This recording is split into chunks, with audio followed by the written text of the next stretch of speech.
Hello everyone. So, యాక్చువల్‌గా నేను already చాలా అప్‌లోడ్ చేసిన నెక్ వేర్స్ మీరు చూసుండొచ్చు. సో, అవన్నీ అయితే మొనాలిసా బీడ్స్‌తో దీంతో చేసినవి. ఇది మాత్రం జస్ట్ ఏదో క్యాజువల్‌గా ఏంటంటే ఒక బ్లౌజ్‌కి వర్క్ కోసం అనేసి మెటాలిక్ బీడ్స్ తీసుకున్నాను. ప్లాస్టిక్ బీడ్స్ అండి. మెటాలిక్ బీడ్స్ అంటాం గానీ అవి ప్లాస్టికే. మెటాలిక్ కలర్‌లో ఉంటాయన్నమాట. సో, ఆ బీడ్స్ చూసాక ప్రతీదీ ఇంకా మొనాలిసా బీడ్స్‌తో కాకుండా ఇలా కూడా ట్రై చేస్తే బావుంటది అని దీని మీద నేను ఇది జస్ట్ ఒక చిన్న ఐడియా వచ్చి చేశానన్నమాట. ఇది చాలా అంటే చాలా సింపుల్ అండి. మనకు అవి బుట్టల్లో ఉన్నాయి కదా! అవి దొరుకుతాయి. డైరెక్ట్‌గా దొరుకుతాయి. మనకు మెటీరియల్ షాప్‌లో దొరుకుతాయి. అయితే నేను ఆ పూసలు గుచ్చేటప్పుడు ఏంటంటే 2 పూసలు గుచ్చేసి తర్వాత ఒక బుట్ట అనమాట. సో, ఇంకా బుట్టలో మళ్ళీ కావాలంటే వేరే పూస కూడా వేసుకోవచ్చు. నేను ఇంకా అంతవరకు అయితే చేయలేదు. ఇది ఒక బ్లౌజ్‌కి మ్యాచింగ్ అనమాట. నా డిజైనర్ బ్లౌజెస్‌లో అది కూడా నేను మీకు చూపించాననమాట.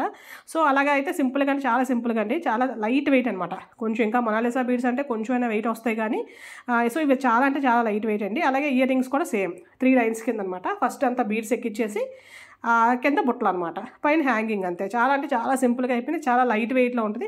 చాలా తక్కువ కాస్ట్ పడింది మెయిన్. చాలా తక్కువ కాస్ట్ పడింది. ఎందుకంటే ఈ పూసలు ఎక్కువ కాస్ట్ ఏమి ఉండవండి. పెద్ద బంచ్ అంతా కలిపి మనకు ఒక రూ. 100 అలా ఉంటది. మనకి ఆ బ్లౌజ్‌కి సరిపోతాయి. ఇంకా ఇలా ఏమైనా కూడా చేసుకోవచ్చనమాట. ఈ మిగిలిన వాటితో చాలా చేసుకోవచ్చు. థాంక్ యూ అండి.